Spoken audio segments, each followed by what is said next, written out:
ओम नमः शिवाय सीरियल को फुल HD क्वालिटी में पूरा देखने के लिए हमारे चैनल को सब्सक्राइब करें और बेल आइकन को दबाएं ताकि आपको हमारे नए नए एपिसोड्स देखने को मिलते रहें।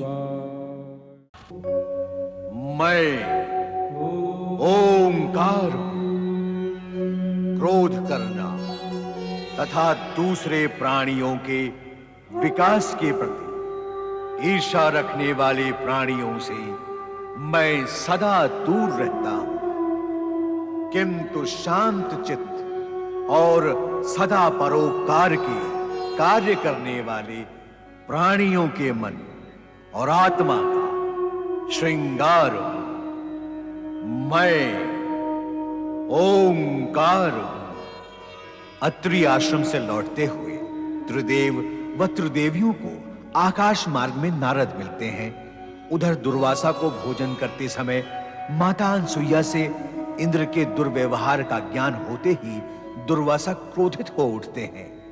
दुर्वासा वन में फूल चुनने जाते हैं, किंतु कुछ बालिकाओं के परिहास से क्रोधित होकर फूल फेंक कर लौटते हैं। नारद उन्हें देखकर उनके पास आकर क्रोध शमन का उपाय बताते हुए उन्हें आनंद काशी जाकर तप करने का परामर्श देते हैं। दुर्वासा काशी पहुंचकर तपस्यारत होते हैं। उनकी घोर तपस्या से इंद्र व देवगण भयभीत होकर देखते हैं कि कहीं इस तपस्या का प्रयोजन इंद्रासन तो नहीं है। षड्यंत्रकारी इंद्र का षड्यंत्र हम कभी भी सफल नहीं होने देंगे। अप्सरा मेनका, एक तपस्वी की तपस्या खंडित करना महापाप है। ऋषिवर, सर्वप्रथम आप मेरा प्रणाम स्वीकार करें। तत्पश्चात मैं आपसे विनती करूंगी कि आप क्रोध न करें। क्रोध न करूं? क्यों न करूं क्रोध? तुम अकारण महापाप करो और मैं कारण होने पर क्रोध भी न करूं। क्यों न करूं क्रोध? ऋषिवर, शांत हो जाइए। मेनका, इस दिव्य और शांत वातावरण को अशांत करने तुम आई हो और मुझे शांत रखना चाहती हो। ऋषिवर, मैं स्वेच्छा से नहीं आई हूँ, भेजी गई हूँ। मैं तो अपने स्वामी देवराज इंद्र के आदेश का पालन कर रही हूँ। अनर्थकारी है उसका आदेश और विनाशकारी है तुम्हारा उसे पालन करना। मेनका, अब हम तुम्हें आदेश देते हैं कि तुम इसी क्षण स्वर्ग लौट जाओ, अन्यथा हमारे क्रोध से उत्पन्न श्राप और श्राप से उत्पन्न कष्ट तुम्हें भोगना पड़ेगा। ऋषिवर, आपके शाप से भयभीत होकर मैं अपने स्वामी देवराज इंद्र के आदेश की अवहेलना नहीं कर सकती। मैं अपना कर्तव्य पूर्ण किए बिना यहाँ से नहीं जाऊंगी। मेनका, तुम्हें अपनी दुर्दशा की चिंता नहीं, इंद्र के आदेश की चिंता अधिक है। स्वाभाविक है ऋषिवर, वे हमारे स्वामी जो हैं। तो क्या स्वामी का आदेश मानकर तू तपस्वियों की तपस्या को भंग करेगी? इसका क्या रंग होता है, क्या भंग होता है, ये सोचना मेरा कार्य नहीं है ऋषिवर। मुझे केवल अपने स्वामी देवराज की इच्छा पूर्ण करनी है। मेनका, अपने स्वामी इंद्र की ही भांति तू भी बाहर से नख से लेकर शिख तक सुंदर और आकर्षक तो है, किंतु भीतर से तुम दोनों ही पाप के भंडार हो। तू एक स्त्री है मेनका, इसलिए हम तुझे भस्म तो नहीं करेंगे, किंतु हम तुझे श्राप देते हैं कि जिस विश्वामित्र को तू भ्रष्ट करने का प्रयत्न कर रही है, उसी के कारण तू स्वर्ग से भ्रष्ट होकर एक मानवी का जीवन व्यतीत करेगी। तू तेरी संतान भी हमारे श्राप की छाया से मुक्त नहीं हो पाएगी। मेनका, इंद्र के षड्यंत्र में सम्मिलित होने का परिणाम तुझे बार बार भुगतना पड़ेगा, बार बार भुगतना पड़ेगा।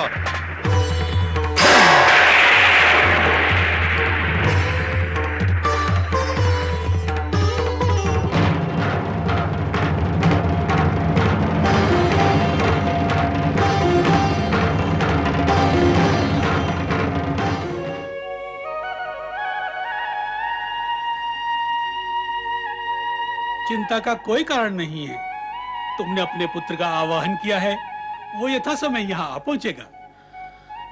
स्वामी, मुझे चिंता दुर्वासा के यहाँ पहुंचने की नहीं है।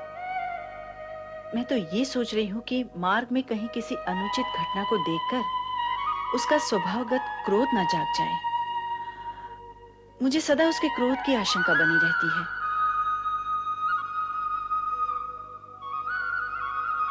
प्रणाम माता, प्रणाम पिता श्रेष्ठ।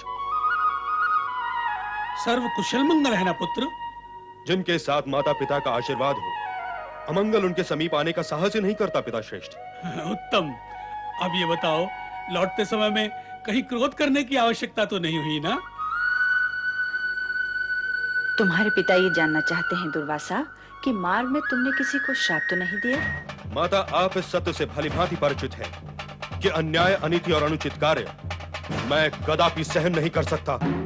कुछ भी अनुचित होता देख मेरे भीतर का ज्वालामुखी जाग उठता है। माता, उस दुष्ट इंद्र ने राजर्षि विश्वामित्र की तपस्या को भंग करने के लिए मेनका को उसके पास भेजा। ये देखकर मेरी क्रोधाग्नि प्रज्वलित हो उठी, मेरे रोम रोम से ज्वालाएं निकलने लगी। माता, अब ऐसी स्थिति में मैं भला चुप कैसे रह सकता था? इसलिए मैंने मेनका को श्राप दे डाला। इंद्र के दुष्कर्म कभी समाप्त नहीं होंगे। कोई भी न्यायप्रिय, नीतिप्रिय प्राणी इंद्र के दुष्कर्मों व अनुचित कार्यों को देखकर मौन कैसे रह सकता है? ये निर्विवाद सत्य है कि न्याय और नीति प्रिय प्राणी अनुचित कार्य व दुष्कर्म को देखकर मौन नहीं रह सकता। देवर्षि नारद इस जगत के ऐसे ही महान प्राणी हैं जो सभी प्रकार की सूचनाओं को जुटाने के कार्य में सक्षम हैं। सूचना प्राप्त करने के उद्देश्य से सदा तीनों लोकों में भ्रमण करने वाले देवर्षि नारद का विष्णु लोक में पदार्पण होता है। नारायण नारायण। प्रणाम माता। नारद, तुम सदा नारायण का ही जाप करते हो। नारायणी का तो कभी नाम ही नहीं लेते। माता, नारायण में ही नारायणी समाहित है। एक का नाम स्मरण करने से दोनों की प्रतीति हो जाती है। अन्य कोई आरोप तो नहीं है ना मुझ पर माता? है नारद, अनेक आरोप हैं। तुम यहाँ जब भी आते हो स्वार्थवश ही आते हो। बिना स्वार्थ के तो तुम विष्णु लोक में प्रवेश ही नहीं करते। नारायण नारायण, ऐसा तो नहीं है माता। ऐसा ही है। तनिक बताओ तो, पिछली बार तुम यहाँ कब आए थे और अब यहाँ कितने दिनों बाद आए हो? माता, मैं यहाँ स्वार्थवश आता हूँ, ये आपका आरोप निराधार है, ऐसा कहकर मैं दृष्टता नहीं करूंगा। हाँ, केवल इतना निवेदन मैं अवश्य करूंगा कि मेरा स्वार्थ लक्ष्मी नारायण के दर्शन करना है। शेष अभिप्राय जग कल्याण के लिए होता है। यदि दर्शन की ही बात करते हो तो ये बताओ नारद कि कब आए थे यहाँ दर्शन करने? अब क्या कहूँ माता, जो कहूंगा वो आप स्वीकार नहीं करेंगी। स्वीकार करना ना करना अलग विषय है, तुम कहो तो। सत्य तो ये है माता, जब भी मुझे आप दोनों के दर्शन करने की उत्कट इच्छा जागृत होती है और यदि यहाँ आने में कोई विवशता हो तो मैं अपनी आंखें मूंदकर अपने हृदय के भीतर झांक लेता हूँ और बस आप दोनों के दर्शन हो जाते हैं। नारद, दूर रहकर हृदय दर्शन और यहाँ आकर प्रकट दर्शन में अंतर क्या है? विशेष नहीं, केवल इतना, यहाँ आने पर कुछ सूचनाएं प्राप्त हो जाती हैं जो जन कल्याण के लिए उपयोगी होती है और मौन दर्शन से मन की शांति प्राप्त हो जाती है। वैसे तो पल प्रतिपल आपका स्मरण करता हुआ अंतर की आंखों से आप दोनों के दर्शन मैं करता ही रहता हूँ। तो नारद, अब अपने हृदय में नारायण के दर्शन करके ये बताओ कि इस समय वे कहाँ हैं? वे तो यहाँ से अचानक ही अदृश्य हो गए। मैं कब से उनकी यहाँ प्रतीक्षा कर रही हूँ।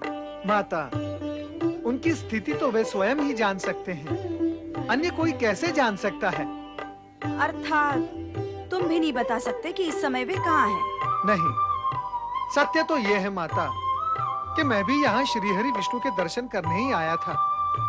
यदि मुझे ये ज्ञात होता कि वे यहाँ है ही नहीं तो तुम यहाँ कदापि नहीं आते। अर्थात तुम स्वार्थी हो नारद। हाँ माता, हाँ। माता पिता के सम्मुख हर बालक स्वार्थी ही होता है, परंतु ये स्वार्थ सात्विक होता है, तामसिक नहीं। प्रश्न तो अब भी वही है नारद कि तुम्हारे नारायण और मेरे स्वामी इस समय कहाँ हैं? माता, मैं केवल अनुमान लगा सकता हूँ कि वे इस समय कहाँ होंगे। कहाँ होंगे नारद? माता, आप तो जानती ही हैं कि परमपिता ब्रह्मा जी का एक पल 1 सहस्त्र वर्ष का होता है और बहुत समय से श्रीहरि विष्णु लोक में विराजमान नहीं है। इसका स्पष्ट अर्थ यही है कि श्री हरि विष्णु, परमपिता ब्रह्मा जी और भगवान भोलेनाथ के साथ ब्रह्मलोक में मंत्रणा कर रहे होंगे। मंत्रणा कर रहे होंगे? किस विषय पर मंत्रणा कर रहे होंगे? नारायण नारायण, वे तीनों तो जगत के नियंता हैं। वे किस विषय पर मंत्रणा कर रहे होंगे, इसका तो अनुमान लगाना भी अत्यंत कठिन है। परंतु हाँ, मेरा मन ये कहता है कि श्री हरि विष्णु शीघ्र ही यहाँ पधारेंगे। शीघ्र ही यहाँ पधारेंगे? हाँ माता, क्योंकि वे अवश्य जान ही गए होंगे कि उनका एक परम भक्त उनके दर्शन पाने के लिए अत्यंत व्यग्र है। माता, वे किसी भी क्षण यहाँ प्रकट हो सकते हैं। नारायण नारायण। प्रणाम महाप्रभु। आप मुझे बिना बताए कहाँ चले गए थे स्वामी? इस बात को तो युगों बीत गए हैं देवी। हम ब्रह्मलोक से पृथ्वी लोक पर गए थे अपने अंशावतार अत्रि अनुसुईया पुत्र दत्तात्रेय की झलक पाने के लिए। दत्तात्रेय पृथ्वी लोक में धर्म एवं सन्मार्ग की अलग जगा रहे हैं। हम वहीं से चले आ रहे हैं। प्रभु, आप तो जाकर आ भी गए, किंतु मैं आकर अभी तक गया भी नहीं, ठहरा रहा आपके दर्शन के लिए। ठहरने का कोई विशेष प्रयोजन और कारण तो होगा ही नारद। कारण तो है ही प्रभु। मैं अत्रि अनसुया के उस रुद्रावतारी पुत्र महर्षि दुर्वासा के उस श्राप के विषय में जानना चाहता हूँ, जो इंद्र के षड्यंत्र से क्रोधित होकर उन्होंने मेनका को दिया था। उस शाप का क्या परिणाम हुआ, इससे तुम अनभिज्ञ नहीं हो नारद। स्वर्ग निवासिनी मेनका को विश्वामित्र के मोहपाश में फंसकर पृथ्वीलोक की साधारण नारी के समान उनसे गंधर्व विवाह करना पड़ा। इस विवाह ने एक कन्या को जन्म दिया, जिसे मेनका निर्ममता पूर्वक छोड़कर स्वर्ग चली गई। स्वर्ग चली गई? तो फिर उस कन्या का क्या हुआ प्रभु? उस कन्या का लालन पालन कण्व ऋषि के आश्रम में हुआ। आप शकुंतला के विषय में ही कह रहे हैं ना प्रभु? हाँ देवी, ये सब तो तुम्हें ज्ञात ही होगा नारद। श्री हरि, मुझे इन सब बातों का ज्ञान नहीं है।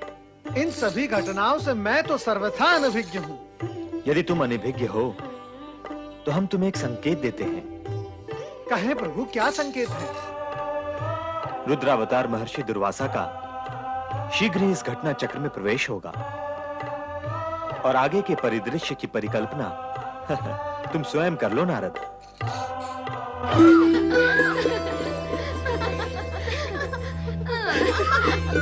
शकुंतला, क्या है? जो होना चाहिए वही नहीं हुआ। प्रियंवदा, कभी तो सीधी बोली भी बोला कर। वही सुनना तुम्हारे मन को भाता है तो सुनो। इस पृथ्वी लोक पर तुम्हारे मन को भाता या तुम्हारे लिए कोई सुयोग्य वर मिलना अत्यंत कठिन है। प्रियंवदा, मैंने तुझसे कब कहा कि मेरे लिए सुयोग्य वर की खोज कर? तुम क्यों कहोगी? और कहोगी तो क्या अपने श्रीमुख से कहोगी? हाव भाव से ही कहोगी ना। और कहोगी क्या? तुम तो कह ही रही हो। चल हट, निर्लज्ज कहेगी। अरे ओ, हाय रे मेरी लाजवंती, लजाती रहो, पर अपने मन के भाव अपनी सखी से कहने में संकोच न करो। प्रियंवदा, यार तुझे क्या हुआ? मुझे क्या होगा? होगा तो तुझे प्रेम अथवा विवाह अथवा दोनों। देखो न शकुन, स्वर्ग की परम सुंदरी व श्रेष्ठ अप्सरा मेनका व श्रेष्ठ तपस्वी विश्वामित्र की अनुपम और सुंदर कन्या के लिए तो स्वर्ग लोकाधिपति देवराज इंद्र जैसे संपन्न व कामदेव जैसा सुंदर वर ही चाहिए ना। बस बस, बहुत हुआ। अब मैं तुझसे बात ही नहीं करती। क्यों? क्यों? क्या मुझसे भी मधुर बात करने वाले की खोज कर ली है तुमने? तो प्रियंवदा, कल वाली बात सुना ही दो। अरे हाँ, वो तो मैं बताना भूल ही गई। भूलना और भूल करना तो तेरा काम ही है। पता नहीं किसने तेरा नाम प्रियंवदा रख दिया। तेरा नाम तो भूलमवदा होना चाहिए था। ऐसा ही सही, पर कल वाली बात तो मैं कह कर ही रहूंगी। कहूंगी कहूंगी, कब कहेगी तो? अब कह भी डाल। मैया रे मैया, इतनी अधीरता। तो सुन प्रिय शकुंतला, कल तीर्थ यात्रा जाने से पहले महर्षि कण्व गौतमी माता से कह रहे थे कि हमारी प्रिय, हमारी लाडली अब विवाह योग्य हो गई है। बाबा ने कहा होगा और गौतमी माँ ने सुना भी होगा, पर तू किसे सुनाने के लिए कह रही है? अपनी प्रिय शकुंतला से, ताकि उसे भी अपना कोई प्रिय मिले।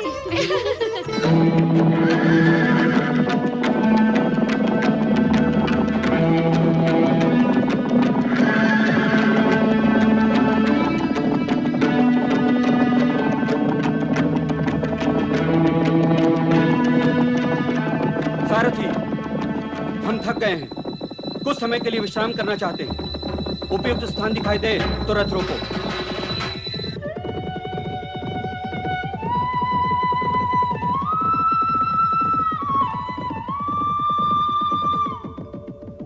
महाराज, वो देखिए, सामने आश्रम दिखाई दे रहा है।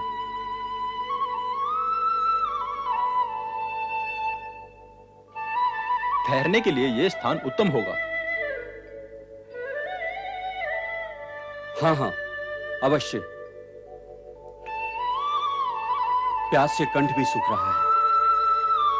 आश्रम में शुद्ध शीतल जल अवश्य प्राप्त होगा। सारथी, यह आश्रम किसका है? यह तो मैं नहीं जानता महाराज। पहुंचकर जल मांगेंगे तो ज्ञात हो ही जाएगा।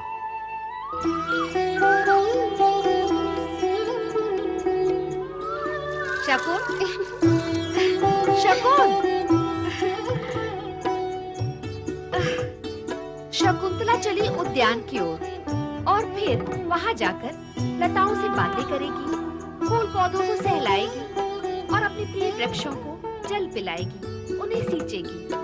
इसलिए हमारा यहाँ क्या काम? चलो सखियों, हम चले।